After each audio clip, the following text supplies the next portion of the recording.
Okay, my name is Wade Tonkin. I'm the affiliate manager at Fanatics.com. Like Missy said, we are the biggest online seller of licensed sports products. So anything with a sports team logo, we got it.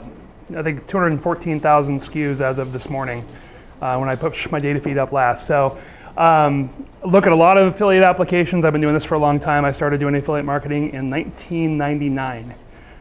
So not first wave, but very early second wave as far as we go. I think I met Missy in 2001 on a cruise somewhere. Both of us vaguely remember. But anyway, one of the things I'm really passionate about is working with affiliates to help get them into programs, especially when they're just getting started, because there's the biggest hurdle when you're first getting started is getting merchants to take a look at you and give you a chance to go out and do what you're gonna do. And so I put a presentation together, I wrote about it a little bit in FeedFront, and put a presentation together to hopefully help give you some best practices on how you can get approved for programs and get started in the business. And we'll show you some good proactive stuff to do, and we're also going to take a look at some stuff not to do. So hopefully it's useful for everybody. Try to keep it kind of short and do questions, and allow some time for networking. So with any luck, it'll be about 30 minutes or less.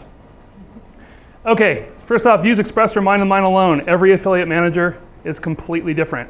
I'm tighter than most in terms of people getting into my programs because I have a lot of responsibility with what I do because I'm protecting licenses for vendors and teams and things like that. So I have to be a little bit picky when I'm reviewing my applications to make sure that if I approve an affiliate that has an offensive site, the Florida Gators aren't going to get mad at me and pull my license, which would cost me a lot of money. So I tend to run things a little bit tight. Everything's going to be different, but if you can get into my program, you can get into anybody's. How many people are affiliates here? Just quick show of hands. Okay. How many are new? I mean, less than a couple months. Okay. Yeah, Pat's super new. I think I've been working with him since 2001. Yeah. So essentially what happens, you go into an affiliate network, you put your application in, and then you wait for something good to happen. There's a few kinds of things that do happen. Some merchants automate their approvals. So they just say, hey, this guy approved, or this guy applied, he's from the right country, I'll go ahead and approve him, get him started right away. In most cases, like in Commission Junction, if you go ahead and put your application in, if a merchant is automatically approving, you're gonna get either an acceptance or a rejection message right away. So you click that thing, you verify it, and then pops up and says, congratulations, you're in, or sorry, you're not. Manual review is what I do. I take a look at every application that comes into my program. I run about 7 programs right now on a couple different networks. I look at every application that comes in every day and actually take a look at the site and make sure that somebody matches up with what I'm looking to work with. Auto approved, talked about earlier where essentially the merchant just says, hey, I want to work with everybody. So let everybody in that wants to be in. Why do we bother reviewing applications? And this is something that there's been a lot of discussion going back and forth in the industry saying, hey, everybody should just auto approve, everybody shouldn't, everybody should manually approve. There's a bunch of reasons why we actually do application review. First and foremost for me is brand protection. If I'm letting you in my program, I'm letting you post my logo anywhere you want. And so I need to make sure that you're not going to get me in trouble, and that everything that you put out there is going to reflect well on my brand and the people that I work with. Trademark issues is another one. This is a huge one for me in that we work with little companies nobody's ever heard of, like Nike. Nike is one of the most paranoid trademark policing brands out there, I think maybe other than Disney.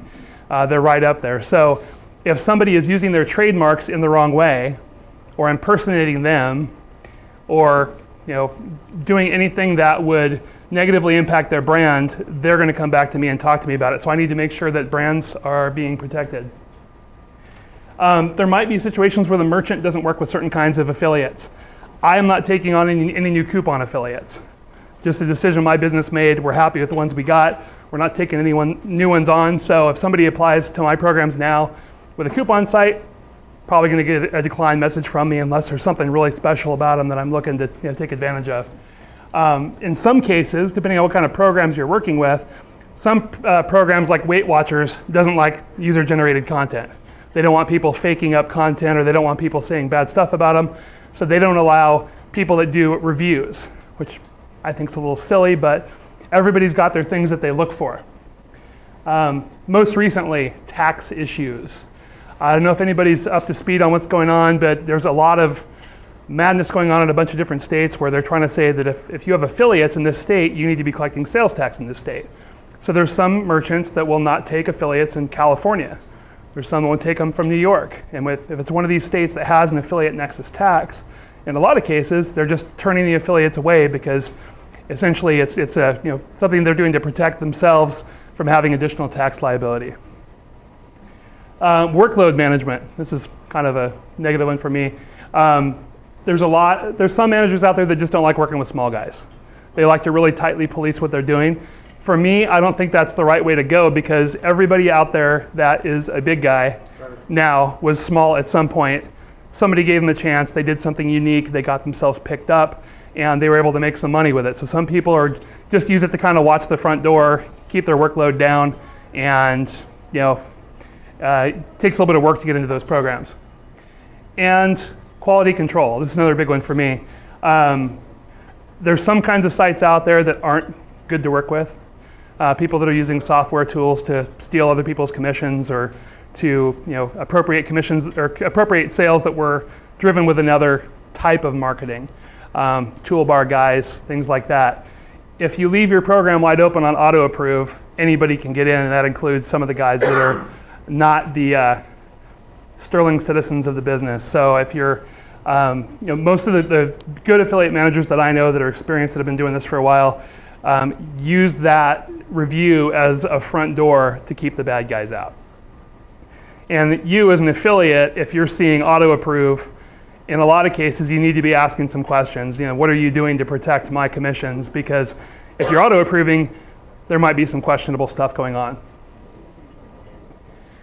Proactive steps to help get your application approved.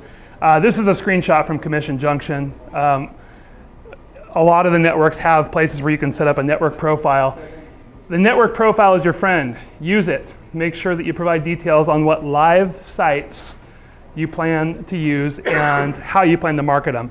So a lot of times when you sign up for an affiliate network, they're going to ask you for a URL when you first sign up. So they're going to ask for your website. You want to put that in for sure because most of them won't approve you without it. And if they approve you without it, I'd give some serious thought of whether I want to work with that network. When you get a chance to get in, once you're approved to the network, get in there and fill it out with all the live sites that you're thinking of working with. So any site people can go to that is live, that you're happy with, put that in the system because when I get my applications every morning, I go through and take a look at the information that everybody has submitted. And if you didn't submit a site that makes sense to me, I'm either going to give you an email and say, hey, what's going on? What are you thinking? Or if it just doesn't look promising, I might just decline the application. What if you're currently building a site? Yeah, if you're currently building a site, your best bet is probably to get in touch with the affiliate manager and say, hey, this is what I'm working on. This is what I'm thinking. If you want to take a look at this in staging, here it is. Some will let you in, some won't. With me, I have to see something live before I can approve, so I'm a little harder on that. But if you give me a heads up and say, hey, I'm building out a site that that's dealing with this, I might sway a little bit. But that's where kind of communication comes in. Here in Commission Junction, you can see it lets you give a site name, the site address, quick description of what you're up to, and then lets you classify it. So if you had filled out your information in here and I was reviewing your application, I could see that, hey, you've got this great sports site I want to work with, so I'll go ahead and approve you. And every network has some flavor of this. Would you rather see say a niche site opposed to a brochure site? Or? It depends on the program. It really depends on the program. To me, what I like to look for is, can you generate good content? Can you generate content that's going to be friendly with an audience or friendly with people that come there? And if you can build out a site for one niche, chances are you can probably do it for another. And so I'll take a look at that, and as long as you're not in an area that's like the super spammy, payday loans, something weird like that, I'll probably give it a shot. Okay, so a few more things you can do, and there's a bunch of stuff here, so we'll if you have questions, go ahead and fire away. If the merchant allows you to put in additional information with your specific application for the program, ShareASale is great with this, because when you apply for a program in ShareASale, they give you a text window and say, hey, if you got more information you want to submit, use it here. So you can type in your information. That it comes to me in an email when I get the applications in the morning, and I can say, hey, Jerry's going to use this on secstore.com. Great, now I know what's going on, I can go ahead and approve it. Affiliate managers are not mind readers, so give us as much information as you can. I try, I'm getting there, but I still need help. So give us as much information as you can, and it's going to help out.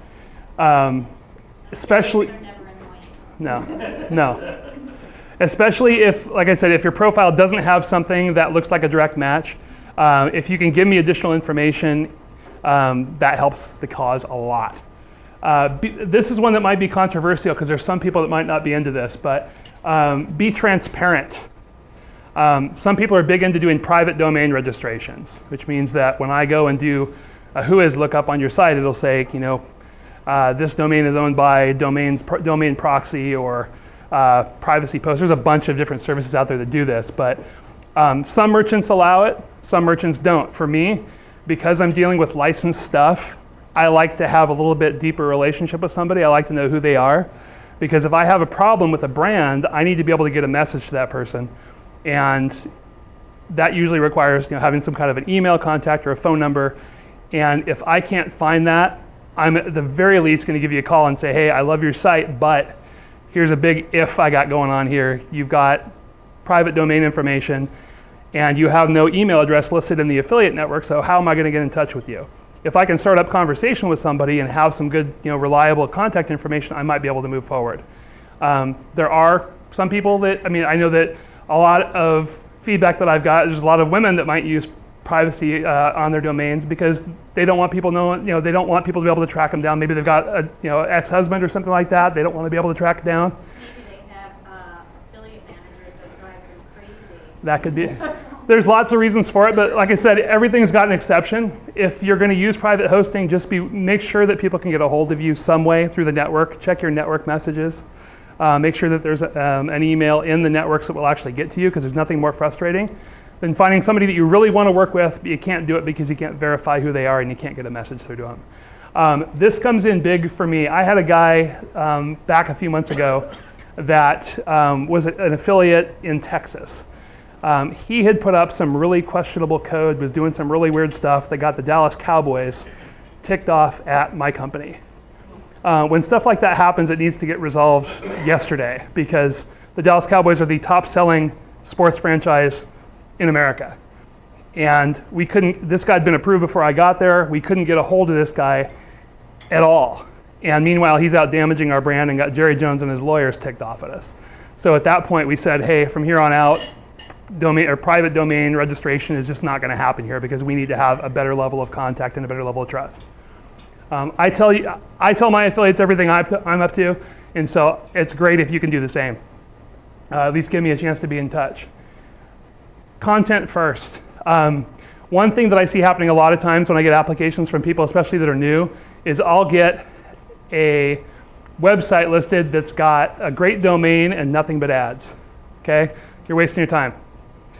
You need to put some content up there, whether it's video, whether it's copy. Got to have some content up there to even give people a reason to click on your banners in the first place, or give yourself a way to get traffic. If you just have a bunch of banners up on your site, unless you got a really lead pipe cinch exact match domain, you're not going to get people to your site. You're going to have to drive them there through some other means. I don't allow a lot of those other methods, so for me, if I get an application with no content, you're not getting approved. At least not right then. You might have to come back, a month later after you've had a chance to be consistent with getting some content up.